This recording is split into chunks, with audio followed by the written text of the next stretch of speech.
20 mil reais no poker. Será que ela lavava dinheiro em casas de apostas? Recentemente eu assisti um vídeo do Bakugajin sobre a streamer que foi de arrasta pra cima durante uma live no Japão. No vídeo ele comenta que os japoneses andam meio irritados com os estrangeiros ultimamente, e realmente eu tenho visto muitas postagens sobre isso, principalmente no Twitter. Não sei se isso é só coincidência ou se isso é mesmo verdade, mas no vídeo ele fala sobre como aquele Johnny Somali, um streamer, deixou muita gente revoltada ao ser completamente desrespeitoso com as pessoas no Japão. Por causa disso, muita gente começou a achar que esse caso era um exemplo de japoneses atacando estrangeiros por alguma falta de respeito ou algo assim. Eu fiquei muito curioso com o caso porque o Japão é um país extremamente seguro. Como alguém tenta cometer um crime em uma live? Foi um viewer, um assalto ou um stalker? No vídeo ele mais conta a história e dá a opinião dele, mas eu fui atrás de mais informações e descobri muita coisa bizarra. E esse vídeo é meio que um complemento ao vídeo do Bakugajin, trazendo mais detalhes sobre o caso. Mas não se preocupa porque eu vou explicar desde o começo. Uma streamer de 22 anos chamada Airi Sato, mais conhecida como Mogami Ai, sempre fez suas lives em um site chamado Wowatch. A maioria dessas lives eram IRLs e sempre andando pelo Japão, mostrando os lugares que ela não conhecia, conhecendo e conversando com o chat sobre a experiência dela naqueles locais. O perfil dela contava com 3 mil seguidores quando a fatalidade aconteceu, e olhando a média do site, é uma quantidade até que boa de seguidores, sabe? As lives dela quase sempre eram IRLs andando pelo Japão ou fazendo amizade com estranhos, fazendo brincadeiras com desconhecidos, nada que fosse algo ruim, era literalmente ela interagindo e conhecendo pessoas novas junto com o chat. E neste chat tinha um viewer chamado Kenichi Takano, que realmente gostava muito de acompanhar ela. Pelas matérias que eu li, eles chegaram a se conhecer em dezembro de 2021, e por gostar muito dela, o Takano sempre fazia doações pra ela. Cada site fala uma coisa, mas é dito que ele chegou a doar 100 mil ienes em um mês só. Isso dá um pouco mais de 3 mil reais, e mano, isso é uma grana absurda. Nessa época ela não era só streamer, ela trabalhava em um restaurante como garçonete, e nos primeiros meses de 2022 ele doou cerca de 400 mil ienes pra ela. Foi então que eles acabaram se conhecendo pessoalmente, não sei se ele foi até o trabalho dela, ou se ela pediu algum contato dele pelo chat da live, mas enfim, eles acabaram trocando contato, e foram conversar pelo aplicativo do Line, que seria tipo um WhatsApp. As primeiras conversas deles acabaram vazando, e no dia 8 de setembro de 2022, tem as mensagens dela pedindo dinheiro emprestado pra ele. Posso te perguntar uma coisa? Desculpa, mas eu acabei deixando minha carteira no trabalho ontem. Eu estou com pouco dinheiro, então eu gostaria que você me emprestasse. Eu devolverei quando eu for buscar amanhã, ou depois. Quero que o dinheiro seja transferido pro cartão que eu tenho em casa, de preferência agora mesmo. Meio exigente, né, pra quem tá precisando de um favor, mas tudo bem. Ele responde, né, posso transferir agora? E no mesmo minuto ele pergunta quanto, e ela diz que algumas dezenas de milhares de ienes. Pra mim parece ser bastante coisa, ainda mais pra uma pessoa que iria pegar a carteira no dia seguinte. Aparentemente ela nunca pagou esse valor de volta, mesmo afirmando que pagaria. Mas não acaba por aí. Ela volta a emprestar dinheiro dele novamente no dia 14 de setembro, ou seja, 6 dias depois dessa primeira mensagem. Ei, poderia me mandar mais 20 mil ienes? E ele pergunta se era para aquele mesmo momento. Então ela afirma que sim, ou poderia ser mais tarde. Então ele diz que iria até o Banco Seven para fazer a transferência. Mas logo depois ele pede desculpa porque ele não poderia ir até lá. E mesmo ela avisando que não poderia fazer essa transferência, ela insiste e pede por uma transferência direta. O que eu acredito que seria meio que online, tipo um Pix. E mano, falar a real, a invenção do Pix pra mim foi uma merda. Eu já não aguento o parente vindo me pedir Pix emprestado. Eu até entendo que as coisas às vezes apertam, mas mano, todo final de mês pedindo dinheiro emprestado também já é demais, mano. E uma coisa que me deixa muito puto é ver o Lazarento que tá me devendo tomando uma cervejinha na praia e eu lá em casa, liso. Aí eu quero comprar alguma coisa pra mim, mas acaba que eu não tenho o meu próprio dinheiro porque eu emprestei pros outros. Isso quando me pagam, tá? Dependendo pra quem você empresta, nunca mais você vai ver esse dinheiro. Comenta aí se já aconteceu isso com você. Eu tenho dinheiro emprestado aí que eu já aceitei que eu nunca mais vou ver a cor dele. Mas seguindo aqui, alguns dias depois, mas ainda naquele mesmo mês, no dia 24 de setembro de 2022 ainda, ela diz o seguinte: não vou pedir mais nada, então eu posso pedir 50 mil ienes? Mano, isso dá quase 2 mil reais. Ela emprestou toda essa grana em um mês só. Nas mensagens seguintes, ele afirma que vai emprestar em 8 horas, e repara que esse valor ia aumentando em cada contato dela com ele. E as desculpas para fazer esse empréstimo iam ficando ainda mais absurdas. A tradução do japonês pro português é uma bosta no Google Tradutor, mas aparentemente ela tava falando aqui que a irmã dela acabou ficando grávida, e ela não poderia cuidar dessa criança, então esse dinheiro iria ajudar ela. No dia 19 de novembro, pela primeira vez ela demonstra preocupação com ele, sobre da onde ele tirou tanto dinheiro para emprestar para ela. Ei, de onde você tirou esse dinheiro? A tradução deu uma perdida aqui, mas eu peguei o texto original em japonês para pesquisar. Minha resposta dele foi o nome de duas das maiores empresas de empréstimos do Japão, a Aifu e a Lake Alsa. Ou seja, ele não tava pegando um dinheiro que ele já tinha parado ali e emprestava para ela. Ele tava fazendo empréstimos em bancos para ajudar ela. Aparentemente, ele nem tinha todo aquele dinheiro que ela andava pedindo. Até aqui eu já achei bem extremo. Eu me sentiria mal com isso, isso, sabe? Poxa, eu tô fazendo uma pessoa sujar o nome dela pra me ajudar. A pessoa não tem nem pra ela e tá fazendo um empréstimo pra me ajudar. Qualquer ser humano teria um pouco de peso na consciência sobre isso, mas ela manda a seguinte mensagem: quero que peça emprestado de uma outra empresa, preciso de mais 50 mil ienes e que eles sejam enviados naquela conta. Mano, é sério que alguém tenha coragem de mandar isso pra uma pessoa? Tipo, já não é ruim o suficiente você pedir emprestado? Óbvio que não tinha como ela saber que ele tava se endividando pra mandar dinheiro pra ela, mas qualquer um ficaria meio mal depois de saber disso, sabe? Ao invés dela parar de pedir e pagar ele depois de saber que ele se endividou com 2 bancos, ela manda uma mensagem pra ele se endividar em um terceiro banco. É então que ele responde: é difícil na verdade, logo depois eles vão descobrir que eu menti. É necessário comprovar a renda. Existe uma lei que você não pode fazer um empréstimo de 1/3 da sua renda. Incrivelmente bizarro, mas com isso a gente assume que ele foi além. Ele falsificou os documentos do empréstimo. E a gente tá falando do Japão, tá? Lá as leis são realmente muito mais rígidas, então não é uma bagunça igual no Brasil. Falsificar um documento é uma coisa muito séria, então ele se arriscou muito por ela. Nesse ponto é óbvio que é bizarro, mas qualquer um ficaria muito grato. Poxa, olha o tanto que essa pessoa fez pra me ajudar, né? Ele até se arriscou pra mim. Então gratidão vindo de mim é o mínimo. É então que ela responde a mensagem da seguinte forma: pesquisei aqui e descobri que se você tem um emprego que te qualifica como autônomo, ou se tem dinheiro rendendo, você ainda pode pedir dinheiro emprestado, mesmo que não consiga provar. Então não é uma mentira. E ele responde: eu menti sobre a minha renda anual e minhas horas de trabalho. Calma que tem continuação da conversa e ela insiste nisso. Mesmo que você não esteja registrado como um funcionário efetivo, na maioria das vezes a análise é aprovada e nem dá pra verificar. Não tem como descobrir se é mentira ou não, de verdade. É interessante a gente reparar na forma que ela fala sobre isso. Ela aparentemente sabe bem sobre como funcionam os empréstimos, como se fizesse isso outras vezes. Talvez fazendo outras pessoas fazerem empréstimos pra ela, e ela arrumando desculpas pra ela nunca mais pagar. Olha, eu não tô afirmando nada, mas ela parecia ter um certo conhecimento sobre o assunto. Então isso levanta a hipótese de que ela poderia ter feito isso com outras pessoas também. Logo após, ele diz que não teria escolha a não ser ignorar o contato deles e que provavelmente receberia uma conta de uma vez só. No caso, esse empréstimo seria parcelado, seria uma cobrança única por ele ter forjado os documentos. E fala que o endereço que ele registrou era dos pais dele. A família dele saberia, então eles acabaram sendo envolvidos nessa situação também. Estou com medo de mentir para pedir dinheiro emprestado agora. Então ela fala: não posso fazer nada e que já fez isso uma vez. E ele responde: aconteça o que acontecer, aconteceu. Meio que dizendo que o que foi feito já estava feito. Teve um momento que o Baka Gaijin levanta uma hipótese no vídeo dele. Eu imagino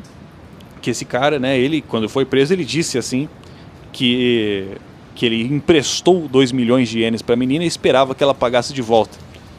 Eu imagino que não, né? Assim, pelo que dá para deduzir, ele um cara mais velho, né, 42 anos, a menina nova, ele deve ter, né, doado ali os 2 milhões de ienes para ela, esperando que ela retribuísse de outras maneiras, né?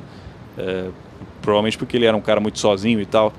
Até que faz sentido esse raciocínio, ainda mais se você pensa no lado tarado dos japoneses, como situações de lolis ou a frequência em sexualizar personagens de anime que são menores e tudo mais. Não tô defendendo o criminoso, óbvio que ela é a vítima, até porque nada justifica tirar a vida de alguém. É óbvio, o cara é criminoso, ponto, acabou. E ele vai pagar pelo que fez. No Japão tem a pena de morte, então a gente já sabe meio que o fim dessa história pra ele. Mas eu vejo os fatos, e eu vi muita gente dizendo que sim, esse cara era um tarado. Mas vazaram inúmeras conversas deles e eu vi bastante. Não sei se vazaram mais depois da postagem desse vídeo, mas vocês mesmos podem pesquisar se quiser. Mas em todas as postagens que eu vi, em nenhum momento ele pede algo em troca dela. Nas mensagens, ele não parece ser um pervertido. Na hora que ela pede os valores absurdos, ele poderia responder: tá, mas faz tal coisa pra mim então. Mas não, isso não acontece. Em nenhuma das prints vazadas, ele não pediu nenhum nude dela, ou qualquer outra coisa em troca. E se isso tivesse acontecido, eu acho que essas seriam as primeiras mensagens a vazarem na internet. Todo mundo ia querer expor o quão nojento era o assassino. Afinal, ele já fez o pior, ele tirou a vida de alguém. Analisando as conversas, as coisas partiam do lado dela. Ela parecia saber como manipular esse cara emocionalmente. É estranho que depois de saber que ele fez os empréstimos pra ajudar ela não demonstrou um pingo de gratidão. Ela só insistiu e até pediu pra ele se endividar mais ainda em um terceiro banco. E tem até aquela parte dela dando dica pra ele de como conseguir empréstimos mais altos, como se aquilo fosse normal, como se ela sempre fizesse empréstimos. Lendo as mensagens, o que eu imagino é que sim, esse cara começou a assistir as lives dela e gostou dela, como streamer. Sim, ele fazia doações altas pra ela quando ele tinha dinheiro, mas depois que eles se conheceram pessoalmente, ela viu a oportunidade de pedir muito dinheiro emprestado pra ele, até induzindo ele a se endividar com outros bancos pra isso. Olha isso, como é bizarro. 5 de novembro de 2022. Ele diz: então, eu me registrei lá no Lake, que é um banco de empréstimos do Japão, e ela responde: sim, com aquele emoji de coitado, né? Espero conseguir o empréstimo. Um tempinho depois ela responde: eu quero morrer se eu não conseguir o empréstimo. Não diga isso, eu quero fazer isso. Falar que isso aqui não é é puramente uma manipulação emocional é ridículo. Você se vitimizar em frente a uma pessoa que gosta de você, se importa com você, fingindo que vai de arrasta, é manipulação. O Google Tradutor deu uma perdida nas palavras nessa parte, mas eu coloquei as letras em japonês no ChatGPT e traduzi melhor. E aqui ele fala: acabei dormindo, continue viva. E logo após ela diz: não consigo viver sem você. Estou feliz, eu também não consigo viver sem você. E ela termina: obrigada como sempre, eu amo você. Se imagina na situação desse cara, você recebendo essas mensagens, e é normal você supor que essa pessoa tá afim de você. Realmente, eu acho que isso foi o caso dele. Mas olhando as mensagens no geral, ele nunca foi direto sobre essa situação. Ele nunca foi e falou que sentia algo por ela. No sentido de se declarar, né? O que passa a impressão é que ele gostava de ajudar ela. Realmente, é um absurdo você fazer um empréstimo pra ajudar alguém. Não sei se vocês fariam isso, mas eu não arriscaria sujar meu nome por alguém. Eu gosto muito do Alanzoca, mas se ele chegasse na minha frente pedindo pra fazer um empréstimo de 10 mil, eu compraria uma enxada e dava na mão dele pra ele limpar um quintal por aí. No total, foram 2,5 milhões de ienes de empréstimos pra ela. Isso dá 94 mil reais. Uma pessoa com malícia facilmente pediria algo em troca, mas no caso das prints, isso parece nunca ter acontecido e ele parecia gostar de ajudar ela. O problema foi quando as cobranças desses empréstimos chegaram pra ele. 30 de janeiro de 2023, ele fala: amanhã é a data de pagamento, então por favor. Ela responde: desculpa, posso pagar no dia 2?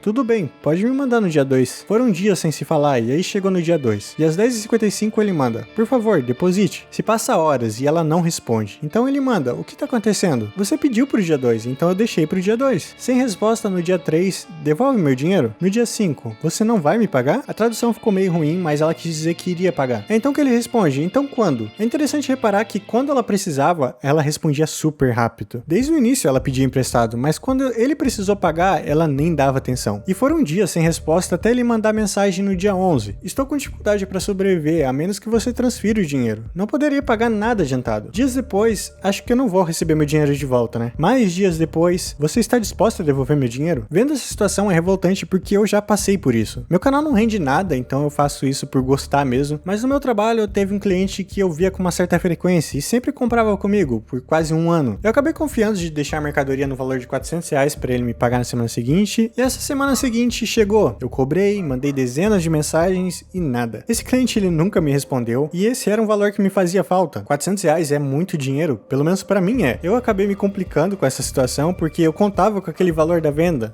No fim eu fiquei sem a mercadoria, sem o dinheiro e nunca mais vi esse cliente. Eu só aceitei que eu perdi mesmo. Um conselho de amigo para vocês é: às vezes você começa um negócio para tentar um dinheiro, vendendo brigadeiro, fazendo bolo, seja o que for. Não deixe a pessoa pagar depois. O cliente vai ficar bravo, mas ele vai voltar outra hora. Mas pelo seu próprio bem, nunca confie nas pessoas, principalmente se envolve o seu dinheiro. No caso desse cara, os bancos estavam cobrando o valor dos empréstimos, ele não estava nem conseguindo sobreviver por ser uma dívida muito alta, então as coisas para ele iam de mal a pior. Ele acompanhava as lives dela ainda, e ele via a vida dela sempre melhorando nas lives. Ela indo para viagens, juntando ao fato que ela também se casaria, inclusive ela e o namorado dela já moravam juntos em um apartamento na cobertura, então a situação financeira dela só melhorava. Na internet é fácil levarem o que você diz para um lado totalmente diferente, então mais uma vez eu não tô passando pano para ele. O que ele fez foi um crime e eu tô aqui contando o outro lado da história onde eu não vi ninguém falar sobre. Ele vendo essa própria situação, endividado, sem saber como viver, passando necessidade, frustrado, né, porque ela tinha dinheiro para pagar ele, mas ela não respondia as mensagens e ela não pagava, por não querer mesmo. Ele foi resolver isso legalmente na justiça e fez um processo contra ela. E ele venceu na justiça, tá? A justiça analisou a situação dele e ele tava certo. Ela teria que pagar 2,5 milhões de ienes com juros de 3% ao ano a partir do dia 8 de dezembro de 2023. Porém, ganhar na justiça não significa muita coisa assim. Ajuda sim, porque perante a lei ele deveria receber o dinheiro, porém demora muito. E como a situação dele já estava horrível, como ele mesmo disse, passando necessidade, ganhar na justiça não era tão relevante porque ele não tinha dinheiro. O que eu vou dizer agora é especulação, eu acho válido mencionar, mas eu não vi clipe. E se eu visse,